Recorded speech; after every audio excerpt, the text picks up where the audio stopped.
We are back on SportsBit. Monday, August 15th, Pauly and Teddy deep dive. What do we learn from the first week of the preseason? Big game breakdown. Marlins, big injury, and they're on the road to take on the Reds, and the Mariners red hot. They take on the Angels.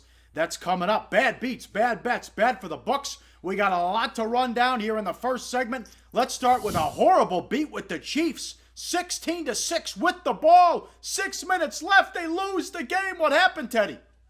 I'll tell you what, Pete Carroll wanted to win, and Andy Reid didn't really care that much. Carroll managed the clock really well, especially for a preseason game. You know, he called his timeouts to put his team in a position that KC could still get another first down, and they'd still get the ball back. And he put Andy Reid to the decision, do you want to run out the clock or do you want to go for it on third down after the 2-minute warning? And he got the ball back with 88 seconds left and let Trevon Boykin cut loose. And that's exactly what he did. They went 90 yards without a timeout in about a minute 10, yeah. 4 plays. And the third play was a screw-up. The only reason that Boykin was able to throw the Hail Mary to begin with was because they had to. All right, it's 1st and 10 at the 38 with 39 seconds left, and Boykin threw a short pass over the middle. He only gained 1 yard. They kept the clock moving. Boykin didn't know whether to spike, whether to hold on to it. They didn't end up getting that final snap off until there was 4 seconds left. They blew 35 seconds at the clock, and then it was forced into a Hail Mary, but it worked because the Chiefs' defense wasn't ready for it and ended up in one-on-one coverage. Of course, like if Reid had really wanted to win the game, he could have called timeout and set up the Hail Mary defense. But at the same time, you don't necessarily want to call a timeout there. There was a lot of confusion on the Seattle side.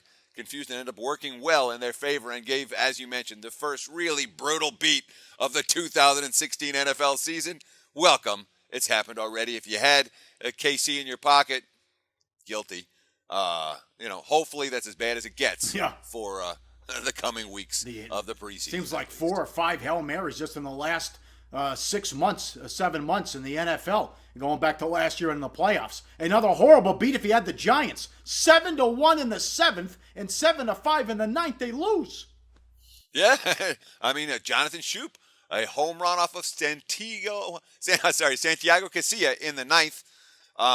And then, of course, that wasn't the only bad bullpen situation from last night. Pauly, was it? Well, Cubs in the under blew up 3-1 in the 8th. Rondon's all right. He's in on the 8th. They got Chapman warming up in the pen, and then Rondon couldn't get anybody out, and all of a sudden, Cubs in the under becomes Cardinals in the over. It's funny how it works like that, isn't it? Side and total so often related, especially when you're going in-game. Yes, bad bets. The Dodgers bet up from $1.35 to $1.75. The Pirates with a 5 spot in the first. Yeah, they're never in the game. When you're talking about taking that kind of money and you're never in the game, obviously we're talking about a pretty bad bet. And the Dodgers starting pitching, their bullpen's thrown as many innings as any in baseball since the All-Star break. At some point, it's going to catch up with them. And we saw some of that yesterday, obviously, with that rough start to the contest. Yep. I didn't get this move at all. Rangers bet up from $1.10 to $1.40. They were betting against Fulmer, who threw a complete game shutout. That's all he's doing. The guy's throwing strikes. The guy's keeping the ball down. And the advanced metrics are saying, well, Fulmer's numbers, they're not possible to keep up at this pace. And meanwhile, all he's doing is winning every single time, or the Tigers at least are winning every single time he goes to the mound, just like Porcello and the Red Sox at home. It's been real simple. Sometimes the simple strategies in baseball are the best ones, and obviously betting against Fulmer hasn't been a particularly good strategy of late for the syndicates that have been involved in that type of move. And that was bad for the books. You mentioned it. Red Sox hammer Greinke and the Diamondbacks 16-2. Betts hits 3 home runs, and there was a lot of money on the Red Sox. Oh, yeah. And Arizona, whatever was good at the start of that road trip, wasn't good this weekend in Boston. They got lit up in all 3 games. And I guess, the bookmakers gave respect to Greinke at the start of the contest, despite the really team mismatch right now, the way Boston's hitting, certainly. But Greinke didn't deserve any respect. 15 batters he faced, 10 of them got hits. Mookie Betts hit home runs both times he faced the erstwhile Arizona ace. Yeah, bad for the books continues. A real middle and a fake middle. Let's start with Sunday night. The 49er-Texans game opened, I think, 34 and a half. Bet up to 38. It lands 37. Yeah, and this is a real middle. I mean, that line was out there below 37 for a good period of time. It was out there above 37 for a good period of time. And if you're a savvy bettor, if you were paying attention, if you're into that sort of thing, you probably cashed that middle. I know it was not a great result for the house, even though they did win all those who were betting over 37.5 and 38 and 38.5, which continued driving that line up. A ton of over money for that contest. Explain why Cowboys-Rams was a fake middle. Well, I mean, the line might have been there for a minute. One or two people might have gotten it. It wasn't widely available at -3 or lower. There was one book that opened 2.5. There was another book or two that opened at 3. So there were a handful of bettors that either got the right side there or got, even if they laid the 2.5, were in position to get a middle on it. But the reality of that line was 3.5, 4, 4.5 throughout the course of the week. The middling opportunity for that contest was really minimal. Yes. Okay. How about good teams win, great teams cover. The Rams, 4.5, 5, whatever, they win, but only win by 4 after what happened. Opening kickoff return for a touchdown with the Cowboys. Prescott played well. More on that coming up. How about the Packer cover? They get 2 safeties in the fourth quarter. Don't even get me started on this one. Kessler ran out of the end zone the first one, and that was at the time it was a 2-point game. It's 13-11 after a missed 2-point conversion. One of several frustrating beats you might have had this past weekend. But Cody Kessler, I mean, wasn't pretty and not a real good result. If you had Cleveland, especially since a lot of people had Cleveland, that line got driven down. +4, +3.5, +3, went through the 3s, down to 2.5 and even 2 in some spots. And all that money went to the house. Good weekend in the NFL for the sports books, even though it's preseason and the bettors in theory are supposed to have some edges when it comes to information. Yes, what did we learn from the first week of the preseason? That's the deep dive today. Up next, big game breakdown. We'll start with the Marlins and the Reds on SportsBit. Betting insight today on SBRpicks.com. Hey, SportsBit viewers. Tune into the Only Odds Global Show for Monday, today, August 15th. I'm telling you, man, me and Mike Brenner are kind of hot. We really are. I'm coming off an 0-2 Sunday, but an 8-0 Saturday. Yes. And you're having a profitable August as well. I was 6-1 over the weekend. And I predicted that I at least would be good, better in the second half of the season. All I can say is tune into the show. Do you have anything else to say? Yes, I do. After you're done with Teddy and Pauly, come on down to our house and enjoy it. Back on SportsBit, time for big game breakdown. As always, live odds, sportsbookreview.com. The Marlins on the road to take on the Reds. Phelps against Finnegan. Marlins $1.30, 8.5, over $1.20 in this one. All right, is it bye-bye playoffs now that Stanton's likely out for the year, Teddy? Well, let's put it this way. So far this season, there's been 117 games the Marlins have played. Players other than Stanton that have hit home run, well, a grand total of 71 home runs from guys not named Giancarlo Stanton. So it's a big loss, obviously. But that being said, remember when Stanton was struggling really bad in April and May and he couldn't get going, and Miami continued to win. They continue to stay above 500. So the other thing that we have to consider is that some guy named A-Rod seems to be floating around out there. But, I mean, he put up some monster numbers. Since June 15th, hitting .299, slugging .361. 582, or OBP 361, slugging .582, 11 doubles, 13 homers, 41 ribbies in 48 games. He's been the key to that offense over the course of the last 2 months. Now we're talking about a lot of Ichiro maybe, or maybe a guy like A-Rod, who I think is something that Miami has to seriously consider, even though you don't know if A-Rod can go every day, you don't know if he can bring it on the defensive end.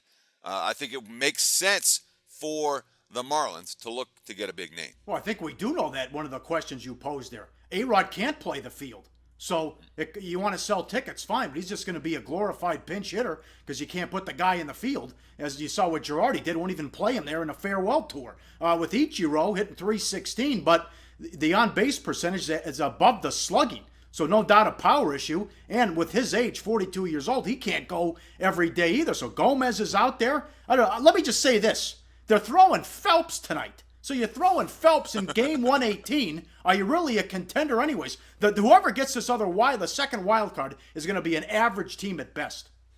Yeah, but again, we're talking mid-August, and strange things happen between mid-August and the end of September. And teams can get hot and sneak into a wild card spot and end up being the hottest team in the playoffs and winning a World Series. So let's not negate the possibility that a team that has Phelps as a bottom-tier starter can have some exciting things happen between now and the end of the campaign. I mean, Phelps he has had a solid season in relief. He pitched well in his first couple of starts. I know he's only lasted 9.1 innings across the 2 games. Not the type of guy who's going to eat up innings for you, but at least he's been effective, even if he's not likely to be a full-time starter moving forward for Miami. And we don't know about Finnegan's stamina because, walks have been an issue, and he doesn't stick around long enough in games. Yeah, I mean, he's kind of a bit lucky to be 7-8 with a 4.45 because he's given up 4.5 walks per 9 innings. Only Francisco Liriano is worse. And you keep on hearing about Finnegan. He's got the potential. He's got the nasty stuff. Well, he also may get shut down pretty soon. He's only 23 years old, and he's already up to just shy of 130 innings so far this season.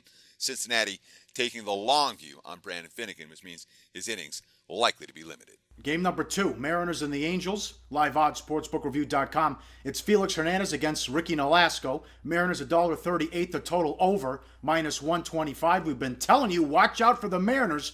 They're only 2 back in the wild card, and look at this. It's the King Felix of old lately. Oh, yeah, well, not lately. I mean, we were kind of ripping him prior to his last start. It was one bad start against the Pirates, and then he pitched well at Wrigley, too, and he's been on a roll ever since.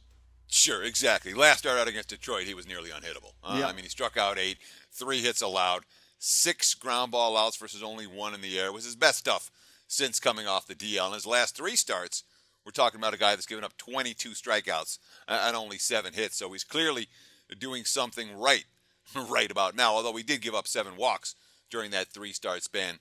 It's nothing to be particularly concerned about. And, of course, if it's still King Felix, we kind of made fun of that last outing. But if we're talking about King Felix now, at what point do Mariner fans start calling the new closer Prince Edwin? The guy's been unhittable lately, Paul. Yes, and this is horrible managing and a bad job all around. How many games did they blow because they wanted to ease Diaz into the closer role? Meanwhile, they blew a ton of saves. He's 6 for 6 in save chances since stepping into the role. And you look at this graphic, post All-Star break, 15 games, 15 innings, and he's pitched 0 runs, 8 hits, 1 walk, 25 strikeouts. Oh, man.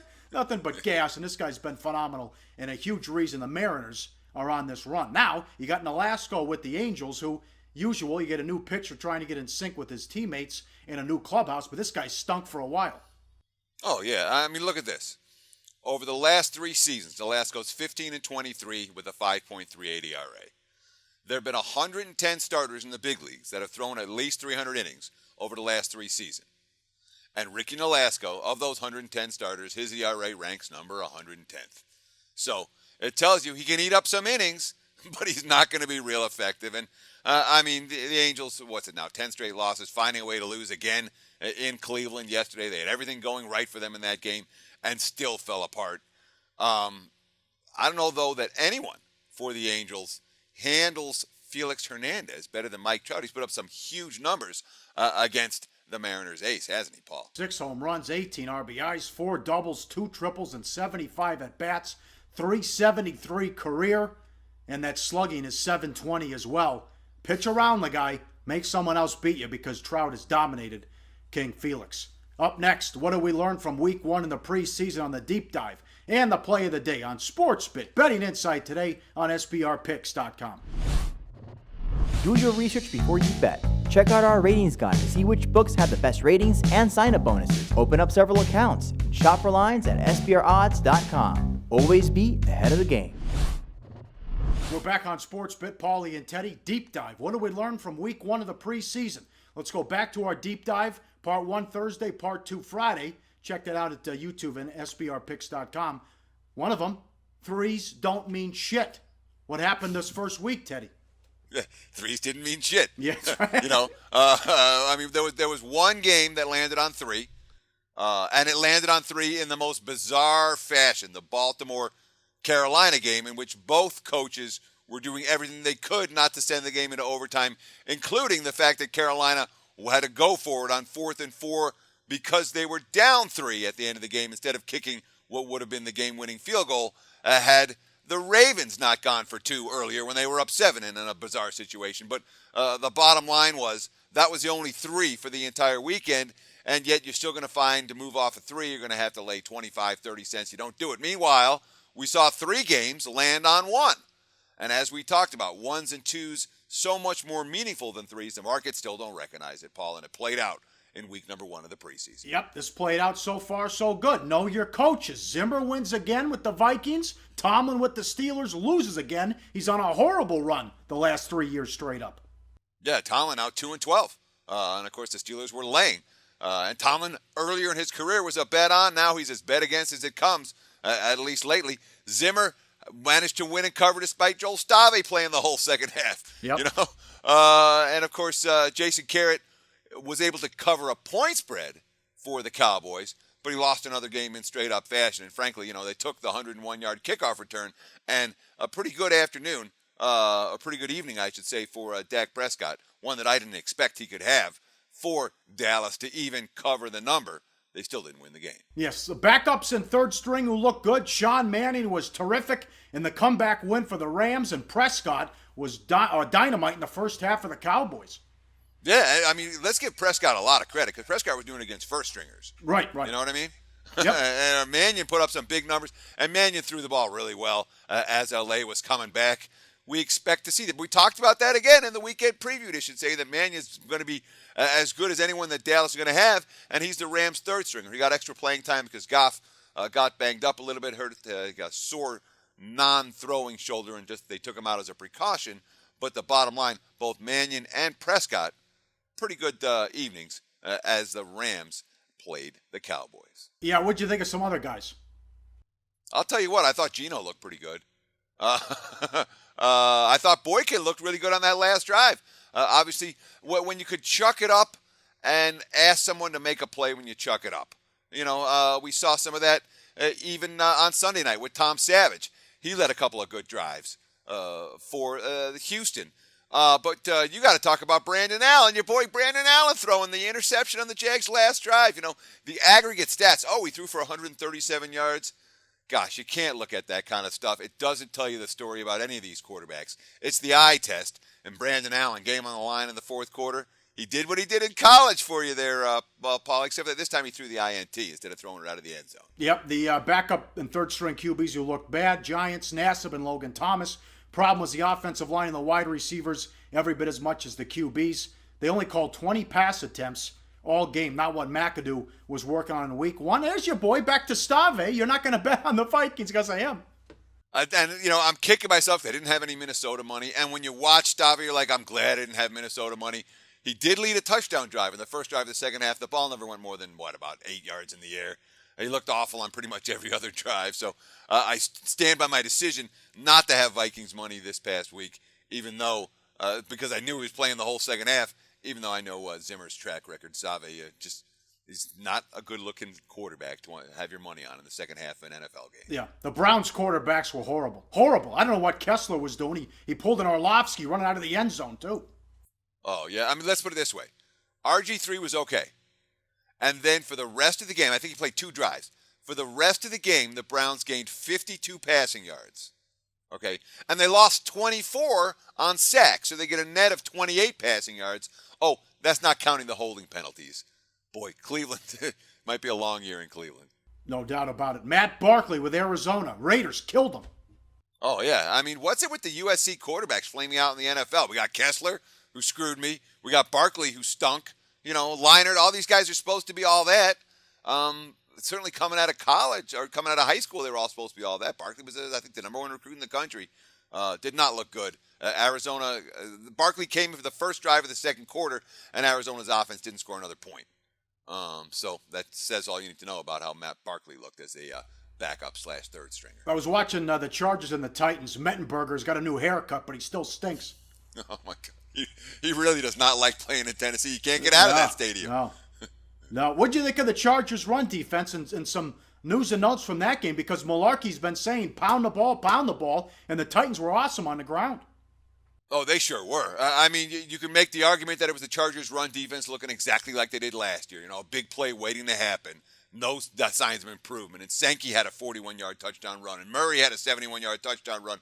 And Derrick Henry gashed him, too. Or you could say, hey, Malarkey has been talking physical ground game since the first day of camp, really since he got hired. And Tennessee might have the deepest group of running backs in the NFL. 18 rushes for $179, as you mentioned, in the first half, and that's without a single carry by Mariota. So maybe you blame San Diego, maybe you give Tennessee credit, but I'll tell you what, you want to watch both of those closely next week, see if we can assess who do we give the blame to and who do we give the credit for a little bit better. Yes. All right. The rest of the week, we'll get to more games Thursday, Friday in the NFL. Of course, baseball, some day games, and NFL camp news and college football news as it happens as well. There'll be an injury or something that breaks every week. Money time, play of the day. Where are we going? Let's ride the hot. That's the Seattle Mariners right now. Minus 130. That's game number 917. Check out the look on Robinson Cano's face when he found out that they get to face Ricky Nolasco tonight. Take Seattle. The price is quite reasonable. Mariners minus $130. That's our play of the day. All right. Tell your family. Tell your friends. SportsBit's here. Football season. Ready to go. Pauly and Teddy. See you Tuesday on SportsBit. Betting Insight today on SBRPicks.com.